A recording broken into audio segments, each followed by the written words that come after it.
So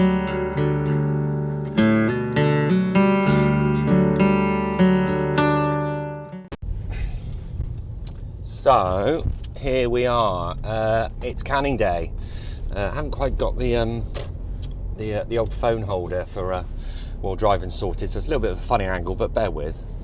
So yeah, here we are, canning day. Just dropped the lad off at school. I have to sort of drive sort of 10-15 minutes up the road. A little bit longer this morning actually, to drop him off at the school he goes to. We're just going to whiz cross country. It's only like 10 minutes from his school across the brewery. More than likely the Bevcraft guys will be there waiting for me because I said we'd meet or start at 8:30. It's now 24 minutes past 8 because traffic was a little bit bad this morning, so they'll probably be already there with the van, with the canning machine out ready to go. But we'll try and capture that when we get there.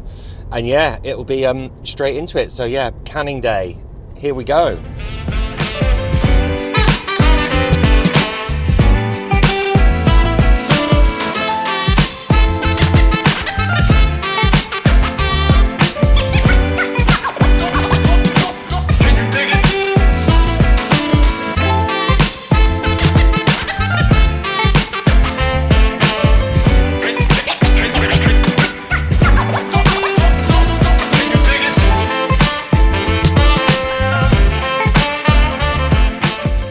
Here we go. I've literally just turned up, running a little bit late. So yeah, we've got the Bevcraft guys here. Malk and the team are busy setting up. So would you believe it? The canning machine's in the back of there and all the other gubbins and bits and pieces. It literally is the ultimate in mobile canning. So yeah, just getting stuff set up. We need to get a sticker on there, don't we? Clearly. So yeah, guys getting the machine in. Got the cans over at the back. I think we're starting on this tank here first.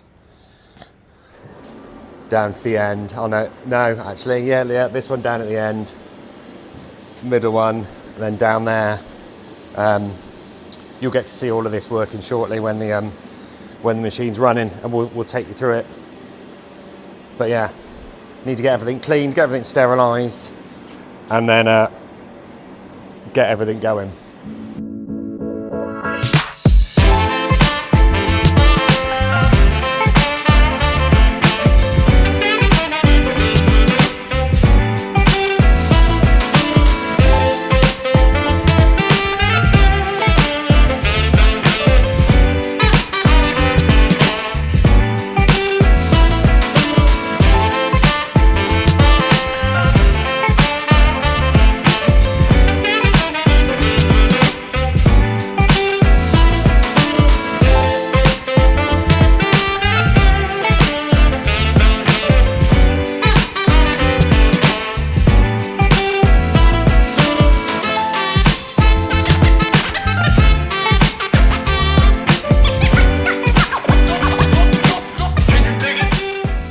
Machines all set up, clean, sterilised, all configured, set up. All the heights have been set up for the 440 cans. We're filling all 440s today.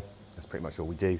And yeah, all the sterilant's been run round. We've run a keg off the tank first. I want to start doing this in future, so we make sure we got least amount of chance of particulates going into the cans possible.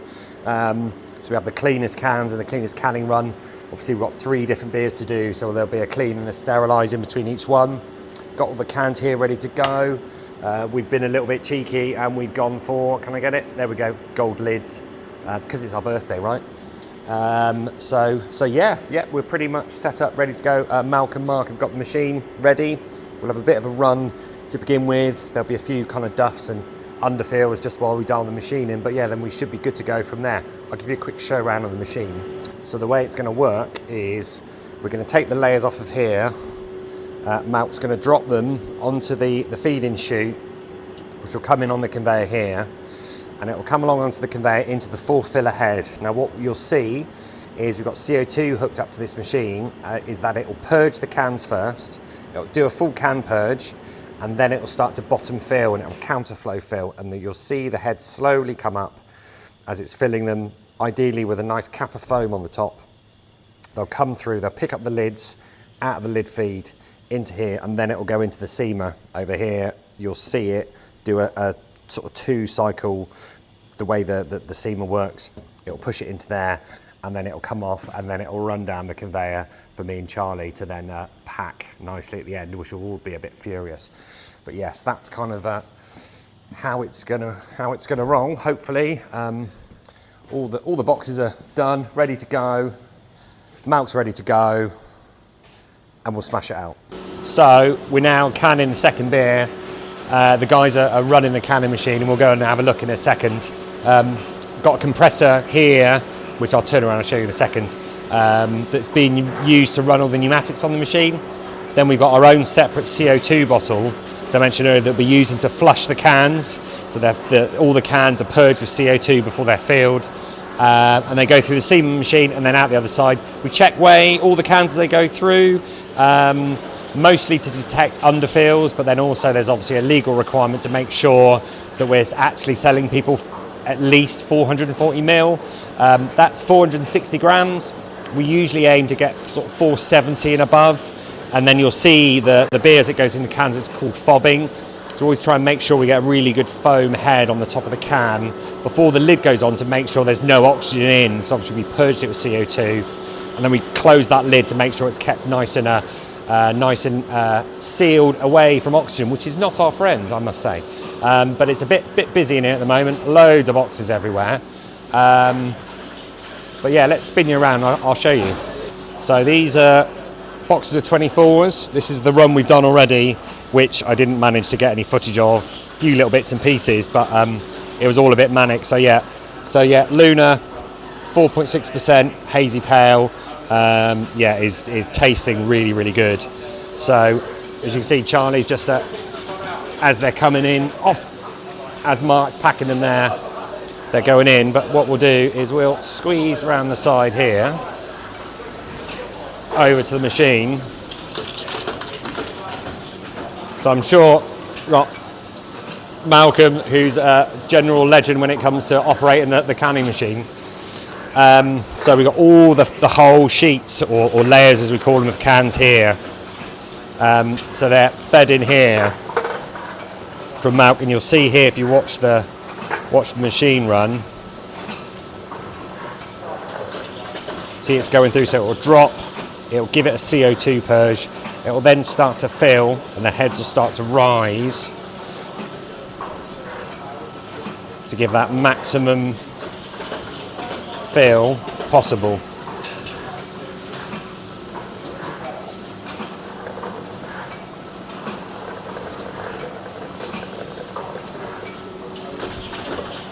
We'll show you, we aim for what's called a TPO, so total package oxygen count below 50 ppm, so really, really low, gives us maximum shelf life. So you'll see here, this is the lids. As I said earlier, we've gone for gold lids because it's our birthday, so you know, why shouldn't we have gold lids? So you see them just coming through here, lids are going on, and then it comes into the seaming machine. You've got to have this guard on, it's a little bit hard to see.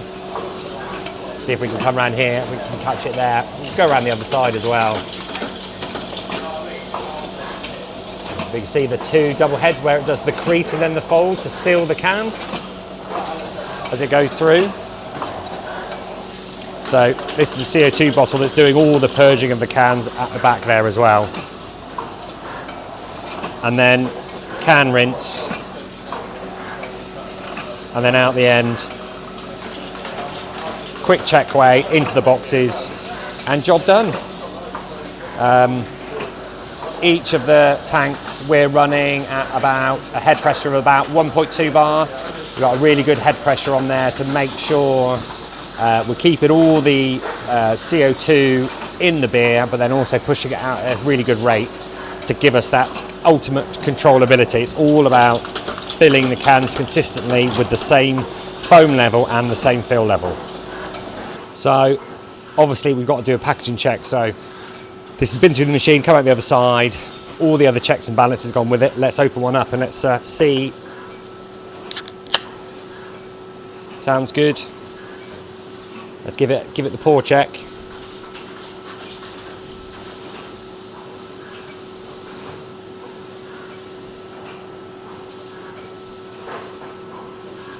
So yeah, WHT Haze Heaven. I mean, that is opaque as you like. Camera's trying to spot my face through the glass. Like, peekaboo. But yeah, that is looking epic. Carb is absolutely bang on. It's packaged really well. It's coming across really well.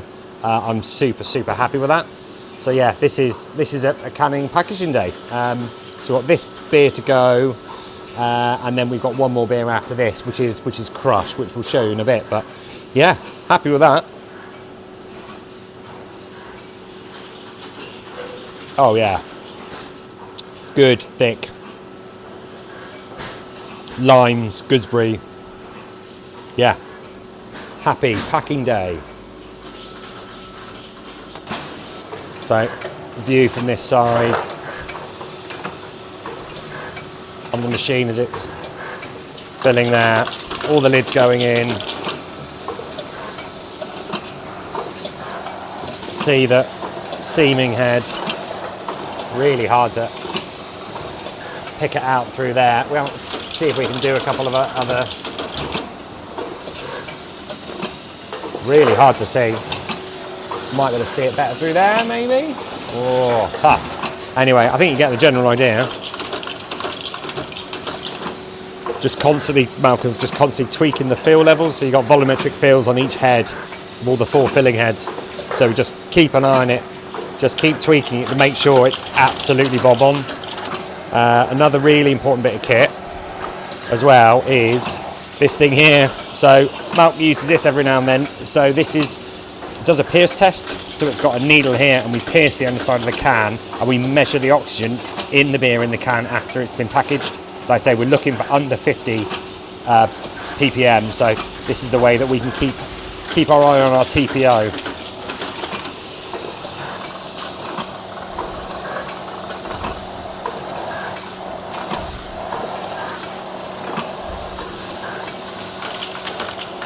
Yeah, there she goes.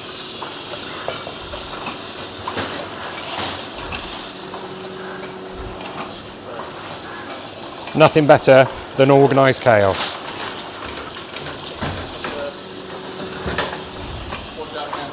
Yeah, and I'm not doing it to be a complete wanker or glory at all, because let's be honest, packing cans isn't glorious. Well, it's a job, it needs to be done, right? But oh, actually, I've just worked out something else. Hang on a second.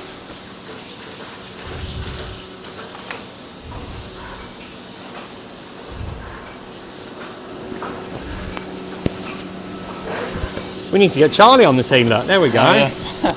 See, Charlie's now on YouTube as well now, because you should be able to hear him as well now, hopefully. Oh yeah, there we go. Yeah, there you go. All right, you all good, fella? All good. Ledge. One more. Oh, 467. 467, Mal. So yeah, consistently around 6.9. Yeah, which is pretty good. We learned something interesting. This is like our 3rd canning run that we've done, but never really thought about it before. But you have to have, I mentioned earlier, you have to have top pressure on the tank, push the beer out, keep the carbonation in the beer while you're filling.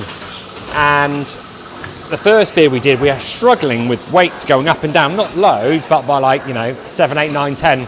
Charlie, there we go, he's got it. Oh, cool. We've just had a UPS collection for a trade sale to go up to, I think it's go to a bar called Motley Hog, somewhere up north. And so our man over there. Cheers, buddy. Cheers, thank you. Cheers, mate. Our UPS guy, he's lovely. I don't know his name, but he's great. And yeah, we were really struggling with consistent fills are going up and down. And then I realised earlier we hadn't set the top pressure with the regulator to about 1.2 and left it for 5-10 minutes. Because what happens is the regulator is constantly trying to catch up all the time, and if you're filling beer out the tank, the regulator's trying to fill the space that the beer's left behind while also getting up to this higher pressure that you've just set it. Oh, sellotape. Well, that's not working. Whoa, hello. There we go. Let Charlie re-sellotape that one. So, actually, what we've done this time is while we've been CIPing the machine in between beers and then running the PA sterilising loop on it, we've set the reg and left it, and then just given it a chance. Malk's had a fag. Given it a chance for it to catch up, stabilise a good solid head pressure. So now we're just kind of, it's just running through consistently. 465, 470. Yeah, I mean that's good enough. I like 480 just because I like to make sure the cans are nice and full, but PPB's running at about, I think 14, Malk said the last test he did. How are you feeling about canning day, Charlie? Yeah, good. Apart from if the sellotape worked, these are the things you've got to deal with, right? With speedy filling. I'll push that one to one side. Because it's the end of the roll. That's the end of that'll be why there's no sellotape on there. This is one of the things with canning runs is the cans are coming at you and there is no stopping them. If you stop, the machine stops and the weights and the DO, not the DO, but the carbonation goes a little bit crazy because these machines, they just like to run constantly.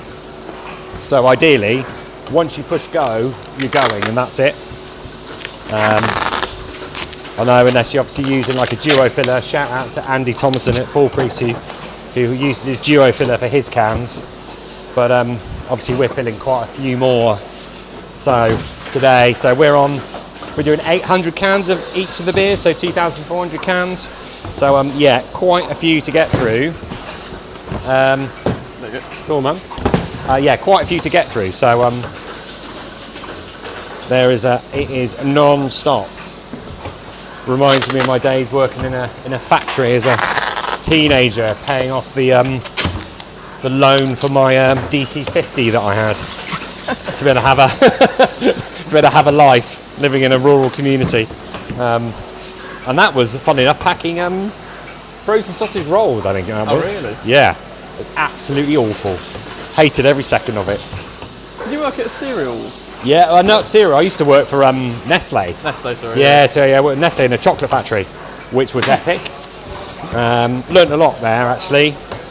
Learned an awful lot. A lot of the engineering stuff that I know now all has come from that apprenticeship and time I spent there. Made some great friends. Still friends with a lot of those guys now. Factory's now since closed, sadly. I think it's all been moved to France. All the production 470. Yeah, that's all good. So yeah. Packaging day extraordinaire. You saw the little test we did of it earlier. Really happy with this beer. I think I mentioned it earlier in the video about packaging shop. I think this beer will it will get better. I think post packaging it will be a little bit muted. I think give it a week or two, maybe a little bit less, and it will really start to sing. Like I say, these beers are only 3 and a bit weeks old, so yeah, they're.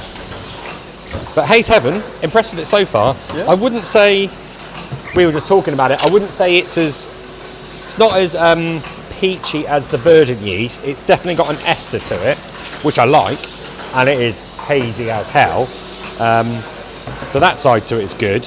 The Luna beer we did earlier, that's made with the virgin yeast, and you can definitely taste the difference. You can in the yeast character that's there. But no, this is good. And then the last one, Crush, is that's all WHC LAX. So good old-fashioned USO 5. I mentioned in the video earlier, it's not as dry as I think it will get to. I wouldn't say dry as in conditioned up, but it will, again, another couple of weeks in can, and it will be absolutely bob on to where we want it. A little bit crisper, a little bit drier, sulfate's a little bit higher in it. Yeah, and it's all good. So once we finish all of this packaging, all these cans, we'll be on to kegging after this. We've probably got about 12, 14 kegs to fill from each tank. So We've got a busy afternoon ahead. Shout out to our collaboration friends for this can. So Disruption is Brewing over in Camberley, who we made this beer with. They came over, Craig came over and gave us a hand digging out the mash tun, talked about lots of beer stuff, which was all good. Check out some of the shorter videos that I've done on our Instagram reels for all the 100%, our social media man Charlie, all the stuff you see on social media, it's down to this man here. Apart from the baby videos. Apart from the baby videos of me. If you've not seen that, go and have a look. Forget about the collab videos, go and watch the baby that's videos. Right. Forget about the collab videos. It's all about the AI baby. So if you don't know, there's a like an Instagram trend thing going on where you use ChatGPT to create a baby version of you, and you use another AI tool, and you get it to put you in a podcast studio, and you put audio to it, and then it animates you. So I just thought, just for fun, I'd do something similar to promote the birthday party, and it's another one of those. So just another one of those things that we laugh at. Although I did check on social media last night, Charlie, and actually, your video reel has actually hit the most likes out of any of ours. Oh, really? I think you're over 100 now. Which one? You're up to the lakes. Oh, nice, yeah. I think that's gone north of 100 now, which is by far, I think, the most we've had. Cheers. Even some of the selfies of me running, I think it's eclipsed those. Yes! Yes! Which I think is great. So yeah, no, I mean, it's all fun, right? It's all good fun. To make the Maverick Instagram my new van account. Yeah, yeah. Another shout out as well. He's featured on one of the previous beers, Wonderment, but to Wonderment Agency, Sean Cornell, who's helped us with keeping our brand on track, helping us with the designs, tweaking them, using his epic colouring in skills to make sure we're producing consistently great can designs. So yeah, another big shout out to him for all the help that he gives us on that front, because you know, you wouldn't be able to do stuff like this without help from friends, right? So yeah, and I mean, this is basically it for a good couple of hours. We will crack on with it. We're nearly there, actually. We nearly finished this this batch. There's something really nice I find about holding, because this beer is chilled down to like 0.5 degree. There's something really nice about holding cold, like tightly filled carbonated cans, especially with gloves on. It's weird. But then maybe that's just me. I think you've got to be slightly twisted to be in brewing anyway. I'm just talking to the guys. I say you've got to be a little bit twisted to be in brewing. There's something I find quite nice about holding these like ice cold 0.5 degree cans, freshly filled. Yeah, yeah, and the labels. Those of you that bought cans, if you haven't, you should. All of our can labels are all like rough touch. They've all got like a feel to them. All of these cans should be available on our web shop by the birthday. So they'll be released on our web shop on Saturday. Obviously it's a bank holiday weekend, so we won't be able to get them to you for the bank holiday weekend, but if you place your order, we will get them packed and they will go out on the Tuesday and they will whiz them straight across to you. So this will get us up to 8 beers? 9 beers? 8. Yeah. This will get us up to 8. We've got plans afoot for some more canning very soon. So you better get a really good selection box of beers to go in. We do sort of 6s and 12s you can order. I'd recommend getting quite a few of this actually, because I'm having a few of these tonight. So yeah, don't be shy. If you go onto our web shop, you can get that through the website. You can order merch as well through our web shop as well, which is direct to print. So you order through the web shop and then it comes straight to you, to your home, straight from the printers. I was thinking, how long does it take to come? It's usually about 7 days. Okay. It would be good a little bit less. T-shirts for everyone on the weekend to wear or something like that, but it's a bit late now, isn't it? Yeah, that's right. You're talking on the video there, Charlie, by the way. Yeah. But yeah, no, it is a bit late for that now. It's just been one thing after the other, and I do have a quote from a friend of mine, Dan, shout out to Dan. He has done me a quote for some more merch, some more t-shirts for us to have here in the tap room, but I just haven't had the time. And to be honest, it's the money as well. You know, let's be honest, it's an investment of quite a few £100s to have merch sat here.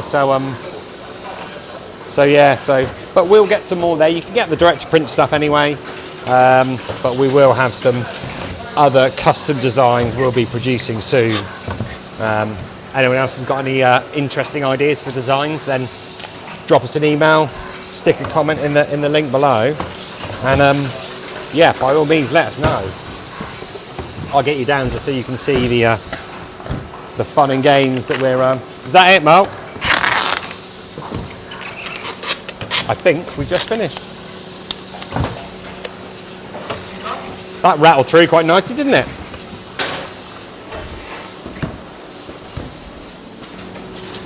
And also, if you do come across our beers, you buy some cans, get them delivered to home, or you happen to come across them in a bar somewhere, by all means, leave us a review. Untapped, for as much as I don't like Untapped, the reviews genuinely help. So yeah, see if you could leave us a nice, genuine, honest review on Untapped, that'd be appreciated. It helps us get recognised. Some trade buyers look at your Untapped rating before they'll buy from you. So they've got something to kind of base that sort of stuff on, then that's always really good. So yeah, by all means, please do that. And obviously, like, subscribe, hit the bell for notifications. I think we're over 100 subscribers now, which blows my mind. And probably when we hit 500, we might do a little giveaway or something like that. Maybe some cans for all of the subscribers that we have. We might do a bit of a draw for some cans or something. Maybe throw a glass in there. 500, maybe 1,000 subs. We'll have to see. Hopefully, if we ever get there, right? Last year we did something while I was on holiday. I think we did a giveaway in the tap room, I think. Over like likes on a particular post and stuff like that. And I did the draw for my poolside, which is quite funny. So while I'm here, actually, a couple of shout outs. So shout out to Liam at Sunbear Brewing. I actually got to see Liam in the flesh for the first time at Beer X up in Liverpool a couple of months ago, which was cool. Really nice guy. Love what he's doing, the commitment and doing that in a garage. You know, still working full time like me. You know, you've got to be a lunatic to do this kind of thing, right? And then also to my really good buddy Andy Thompson at Four Priests.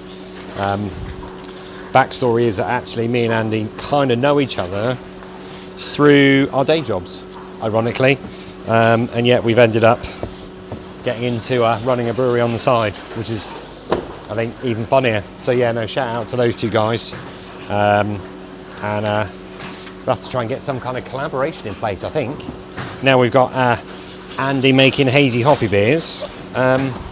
It feels like it would only be the right thing to do at some point. Maybe you can get both of them down. See if you can get in on the comments and see if you can talk them into coming to do that with us, because that'd be brilliant. I think 3-way collaboration, 1,000 cans going out to an online shop. What's not to love? So yeah, thanks. So final canning run. This is the third of the 3. The guys have just started it up. Again, we follow the same theory again, which seems to have worked a treat, which is get that head pressure on there early, let it settle for 5-10 minutes so the whole tank stabilises, and we've literally just run off 15 cans, which in theory we have to allow for 15 cans at the start because there's going to be a bit sterile to begin with, and you can't guarantee the weight of the fill quality of those first 15. They basically become staff cans, so basically me, Charlie, and our new team member will be drinking those ourselves over the next couple of weeks, probably the next week to be fair. And then yeah, we're just straight into it, filling the last 800, and then we'll have a nice big pallet full, all ready to go on the online shop, and then to go in the cold store and go in the fridge for the birthday. So yeah, I'll give you a quick show around. Right, okay, so yeah, starting to get a big old stack of cans there, nearly as high as Charlie on the other side of the pallet, but so yeah, we're getting there. And if I squeeze through here, so this is the last beer, Crush, coming off the line. So yeah, so this beer is using this new hop called Crush. First time for us actually, never used it before. We backed it up with loads of Galaxy though, so it should be hopping out of the glass quite nicely.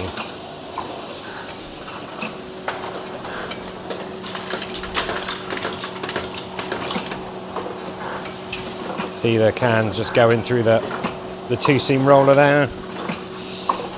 And then if we look down there, you can just see, so see where Mout's got the can piercer. See that he's got it there into the underside of the can, and then the machine's then reading the dissolved oxygen, which is the TPO, total package oxygen, in the can, just to make sure we're within the limits we want to get the most shelf stability possible. So yeah, sort of layer and a half, or layer and 3/4 of this final tank to do, which we're just running off here.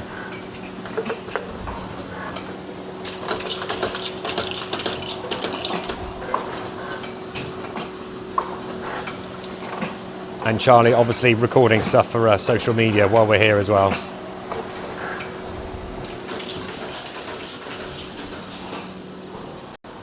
So here we are, fresh off the line, back to front. I know I do apologise, but cameras and stuff, right? But either way, I thought we would just give this a pour. So this one, like I said, bit drier, LAX, so it's essentially USO 5, bit crisper. Final gravity of this one is 1012, so 1012. Crush, Galaxy and Mosaic in here as well. I thought we'd give it a little pour. That feels lovely, and then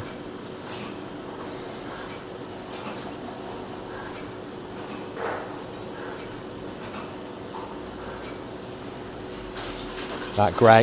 You know, you can see it's not thick, slightly clearer, and it's all just berries and passion fruit, kind of pineapple-y kind of Galaxy thing going on.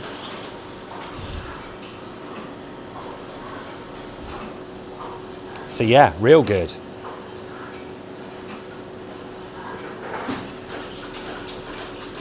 Again, good solid bitterness again. You'll notice that with all my beers, but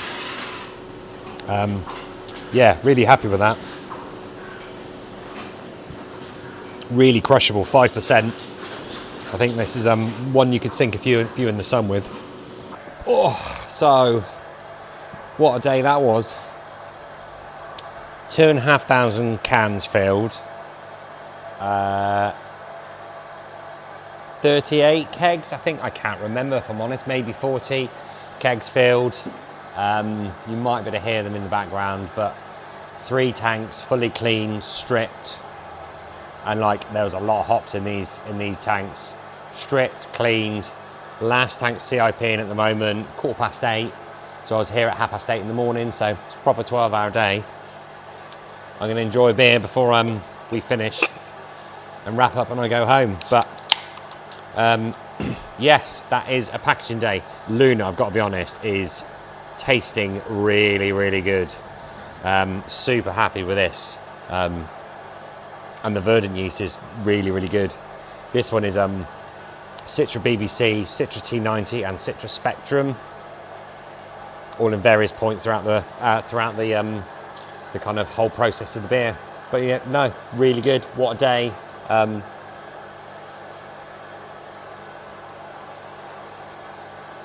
Yeah, juicy. But just to say thanks for watching. Thanks to those of you that have subscribed so far. Really appreciate it. Really appreciate the views and the likes and the comments and all that sort of stuff. So it's all good. So cheers, and the next video will be in the depth of the birthday party. So cheers. Thanks very much.